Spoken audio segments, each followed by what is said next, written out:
Muy buenas, vamos a echarle un vistazo a lo que podemos hacer con Sass. Sass nos permite codificar nuestras hojas de estilo CSS utilizando un código bastante más sofisticado que lo que hacíamos hasta ahora, utilizando por ejemplo variables, selectores anidados y muchas cosas más. Entonces, vamos a dar un recorrido por lo que es posible hacer con este tipo de código, con el código que escribimos en documentos SCSS. Esta es la extensión de un fichero Sass, la extensión actual. Entonces me voy a crear una carpeta donde voy a codificar. New folder y aquí lo voy a llamar, por ejemplo, Sass. Y esta carpeta la voy a abrir con el Visual Studio Code. Bien. Bueno, vamos a ir a la instalación. Para poder usar Sass en nuestro proyecto podemos instalarlo a nivel de sistema operativo utilizando Node.js y luego para usarlo sale en la siguiente pantalla cómo lo podemos hacer. Lo que pasa es que si estáis usando el Visual Studio Code para utilizar Sass, pues podemos utilizar esta extensión Live Size Compile. Cuando esta extensión que tenemos por aquí, voy al menú de extensiones y aquí Live Sass Compile. Aquí está, Live Size Compile. Vale, me sale este ojito, ya la tengo instalada. Cuando tenéis esta extensión instalada, si tenéis en vuestro proyecto un fichero SCSS, voy a crearlo. New file, style.scss. Si tenéis este fichero, fijaros que bueno, ya me pone el iconito, y os aparece aquí cuando instaláis esta extensión la opción Watch Sass. Esta opción lo que hace es observar los cambios que hago en este fichero y compilarlos para obtener una hoja de estilos a partir de esos cambios. Entonces le voy a dar aquí al ojito, plum, me genera unos ficheros, una hoja de estilos, y la idea es que lo que yo codifico aquí en un lenguaje que no es puramente CSS, aunque sí bastante parecido, me va a generar la hoja de estilos que será lo que yo realmente utilizaré porque el navegador no entiende Sass, entiende CSS. Entonces, por ejemplo, si yo aquí pongo que el body quiero que tenga el color de fondo black. Salvo. ¡Pum! Y aquí me sale este estilo. Lo que ocurre es que aquí voy a poder poner códigos mucho más sofisticados que es típico de CSS, y esto se va a compilar y me lo va a traducir en un código CSS que el navegador sí que pueda entender. Entonces, la opción más cómoda para mí es tener esta extensión, el Live Size Compiler en mi Visual Studio Code, darle el ojito y funciona. Pero si no, tienes esta opción que es utilizar por consola este comando que te dice que observe este fichero SCSS y que me genere este fichero CSS a partir de los cambios que hago en este documento. ¿Vale? Bueno, me parece mucho más cómodo la opción del Visual Studio Code, así que es la que voy a utilizar.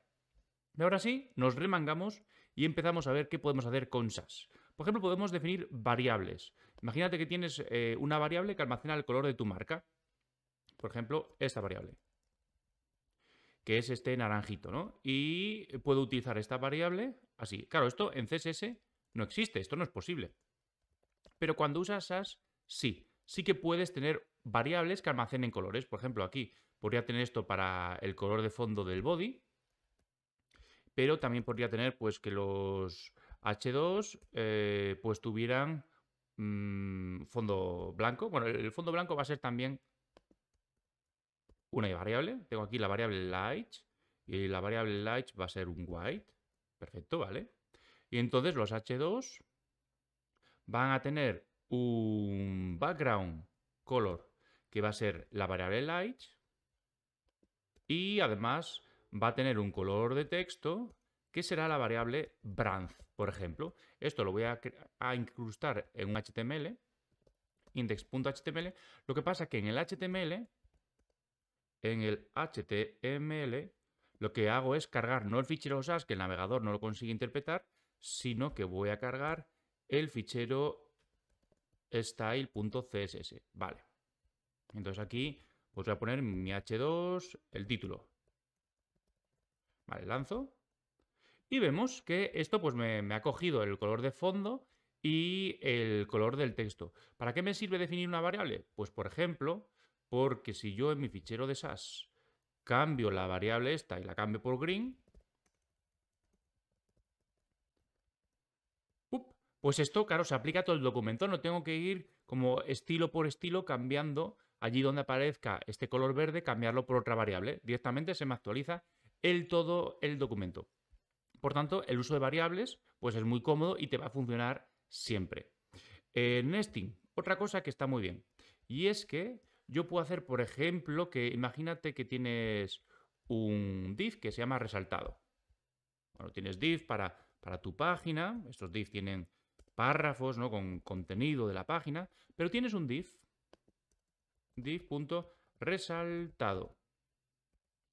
Y este div tiene también su párrafo y tal, ¿no? Vale. Claro, si tú quieres, tiene un párrafo que está aquí dentro del resaltado. Imagínate que tú tienes aquí, quieres maquetar, pues, la capa resaltado. La capa resaltado, le digo, punto resaltado. Le voy a poner un border. Border, respixel, solid. Y esto le voy a poner un color aquí como variable también. Dark. Es igual a black, por ejemplo. Bien. Esto lo voy a poner aquí en pequeñín. Me dice que tengo un error. Me dice que tengo un error porque aquí me ha faltado un punto y coma. Vale, ahora sí. Bien. Pues eso también es otra interesante, que cuando tengo errores pues me avisa porque no consigue hacer la compilación. Y aquí le digo que esta capa resaltado tenga el color dark. Muy bien. Vamos a ver cómo se ve esto. Perfecto, aquí está la capa resaltado con el color dark. Y yo quiero maquetar los párrafos, pero solamente quiero maquetar el párrafo que está dentro de resaltado. Pues con el CSS tradicional de toda la vida, yo pondría esto. Yo me haría otro selector diferente y diría que los párrafos que están dentro de resaltado, es decir, esto, que sean su color, que sea dark también, por ejemplo. Esto afecta a los párrafos que están dentro de resaltado. Vemos que esto funciona. Bueno, dark es que está por defecto. Pues venga, que sea brand, que es el color de la marca. Claro, brand no se ve, vaya por Dios. Bueno, pues le diré que el resaltado sea blanco para que se vea algo. Entonces aquí le digo background color, la variable light. Y aquí me faltó un punto y coma. Bien, pues aquí tenemos esto. ¿Qué pasa? Que estaría muy bien, y de hecho con SAS se puede hacer, que este párrafo que está dentro del resaltado que estuviera físicamente dentro del selector. Así que yo puedo coger este párrafo, plum, y meterlo dentro de el selector de resaltado. Esto me lo voy a fusilar, esto fuera. Con lo cual, bueno, esta palabra que acabo de borrar es la que me ahorro. Tengo un código más ligero porque me ahorro palabras y entonces es como que todo queda un poco más limpio. Y además que el componente, todos los estilos de ese componente están agrupados en un mismo sitio. Entonces, salvo esto. Y aquí.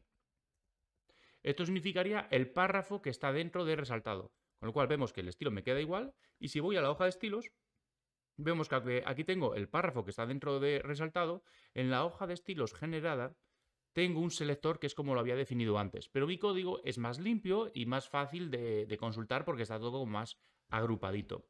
También, imagínate que quieres maquetar el párrafo cuando pasas el cursor por encima. Pues yo puedo hacer esto. Este símbolo hace referencia al elemento parte, que en este caso es el párrafo. Entonces yo aquí puedo decir p::hover. Esto significa cuando paso el cursor por encima de ese párrafo, pues quiero que su font weight, por ejemplo, que sea bold, que aparezca en negrita. Entonces aquí, plum. Bueno, como crece un poco el texto, pues me da un pequeño salto de línea. Pero veis cómo esto funciona. Sin embargo, en la hoja de estilos se sigue generando el código de antes. Resaltado p::hover y resaltado p. ¿Vale? Esto es más código, el mío queda algo más legible y sobre todo ocupando menos código. Entonces es como más limpio, ¿no?, para trabajar con él. Vale, pues esto es otra cosa que podemos hacer con SAS. Podemos hacer anidaciones. También, mixins. Un mixin es como si fuera una especie de función de programación, una función de JavaScript. Entonces tengo este mixin, que lo voy a copiar tal cual, que es para definir círculos. Voy a ponerlo por aquí. Vale. es como para definir círculos. Y entonces yo le voy a decir que los elementos, tengo aquí un círculo, circle o big circle. Big circle.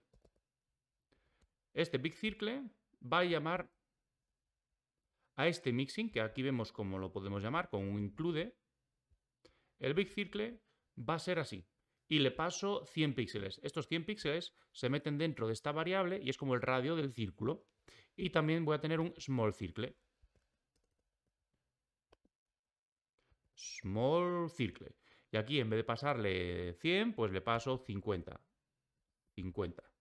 ¿Vale? Y entonces en mi HTML yo podría tener por aquí, por ejemplo, div.bigCircle y div.smallCircle. Vale, salvo y vamos a ver cómo me ha quedado esto. Aquí tengo mis dos circulitos, el grande y el pequeño. Lo que pasa es que yo no he tenido en mi código SAS que repetir esta función, que además podría tener mucho más código. Sin embargo, en la hoja de estilos generada sí que tengo el big circle con el tamaño de 100 píxeles y el small circle con el tamaño de 50. La gran ventaja es que no he tenido que repetir esto, simplemente defino una función y la aplico. Vale, más cositas. Bueno, tenemos herencia. Tenemos herencia, por ejemplo, eso, tenemos aquí... bueno, yo en mi página, un ejemplo de herencia es en mi propia página. Yo tengo un estilo que es para los botones, este botón de acceder, por ejemplo. Y luego tengo un botón que hereda de este, que es el botón resaltado, que se me pone naranja. Y luego además tengo otro botón que hereda del botón resaltado, que es el que tiene chiribitas. Con lo cual aquí estoy cogiendo códigos que ya estaban definidos y a partir de esos códigos pues los sigo completando. Voy a hacer algo parecido aquí. Imagínate que tienes un botón. A.btn, un enlace que tiene esto, vale, A.btn. Y entonces aquí pues me maqueto el A.btn. A.btn. Y le digo que tenga un display block, un width de... Bueno, podría tener un texto esto, por ejemplo, la home, el enlace para la home. Y esto le pongo un padding de 20 píxeles, color black, por ejemplo. Y bueno, vamos a ver cómo queda esto.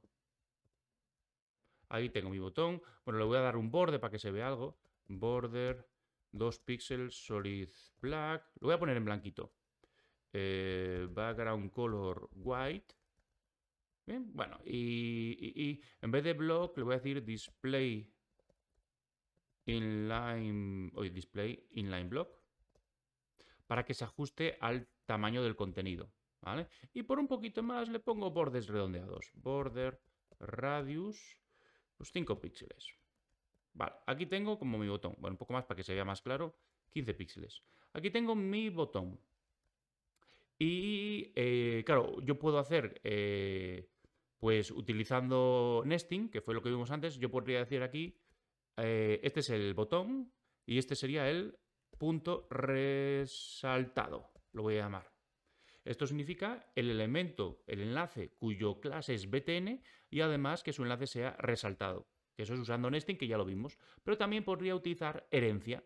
Entonces podría tener, por ejemplo, aquí un botón que sea el botón resaltado directamente. Resaltado. El enlace resaltado. Y este enlace tiene todo lo que tenía el botón en su estado normal y para ello utilizo extend. Hereda de todo lo anterior, es decir, de btn. Claro, para que esto funcione, esta me la voy a fusilar. Le quito esta A. Entonces, el resaltado hereda de btn. Lo voy a dejar así. Uy, lo que pasa es que el resaltado ya lo estoy usando antes. Voy a poner aquí magic button, magic btn.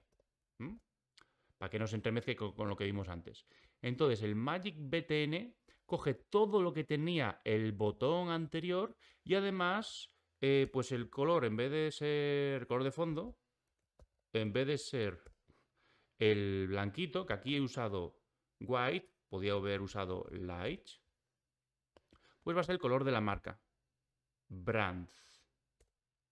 Y el color del border border color va a ser el light, por ejemplo.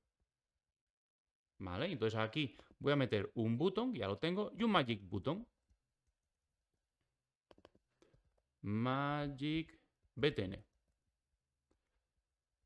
Vale, entonces aquí tengo como el botón y este otro botón. Este otro botón está utilizando todos los estilos de este y además le está añadiendo los suyos propios. Bueno, lo podíamos haber hecho, como hemos visto, utilizando nesting, pero también utilizando herencia. De tal forma que este botón tiene todo lo que tenía este, porque para eso tengo esta herencia, pero además le añado unos estilos específicos para ese botón. ¿Vale? Entonces, esta es otra cosa más que podemos hacer con Sass. Y ya para acabar, lo que os voy a mostrar son los import. Por ejemplo, tiene sentido que estos colores que tengo aquí estén en un documento aparte, en un documento independiente, porque podemos tener varios colores y como que será más claro, ¿no? Si lo queremos trastear con ello. Así que me voy a crear un nuevo fichero que va a ser colors.scss. Le pongo este guión bajo para que no se me genere una nueva hoja de estilos independiente de colors. Solamente quiero que se me genere la hoja de estilos de style.css y que los estilos de colors estén incrustados, pero no que me genere otra hoja de estilos independiente. Vale, pues voy a importar con un import.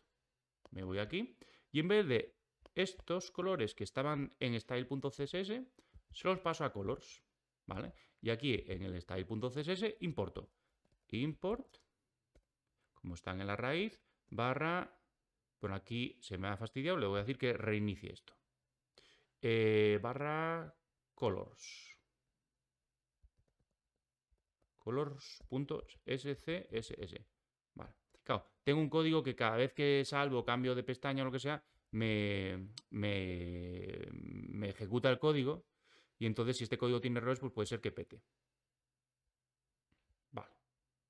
Vale, ahora sí ya ha vuelto a aparecer el ojo, que como me dio este error desapareció. Y ahora, si yo le doy a WatchSass para que me inspeccione ese fichero, bueno, bien, parece que ha ido bien. Estos colores que tengo en el fichero colors.scss no están directamente en este fichero. En su lugar lo que tengo es un import para cargar esos colores. Bien, pues en la hoja de estilos generada, en style.css, podemos ver que estos colores realmente sí que están. El color verde, que es el color de la marca, el color white, que era el light. Y si yo aquí cambio estas variables, pues en vez de color green, pongo color red. Salvo y automáticamente en la hoja de estilos generada, pues me aparece el rojo. Con lo cual está muy guay, porque cambiando solamente los valores de las variables de color en un único sitio, se va a actualizar toda la hoja de estilos. Y lo normal es que estos colores se repitan muchas veces a lo largo de la hoja de estilos. Con lo cual, el código está más limpio y puedo ser más productivo. Bien, pues hasta aquí era lo que te quería enseñar de código Sass. Ahora solo falta que trastees un poco con ello.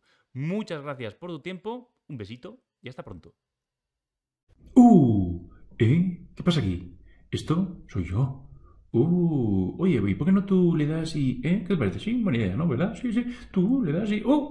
¿Qué es esto? ¿Y esto? Soy yo, otra vez. Pues vale, y ya está. Tú le das y se acabó. Tú le das. Sí, le das.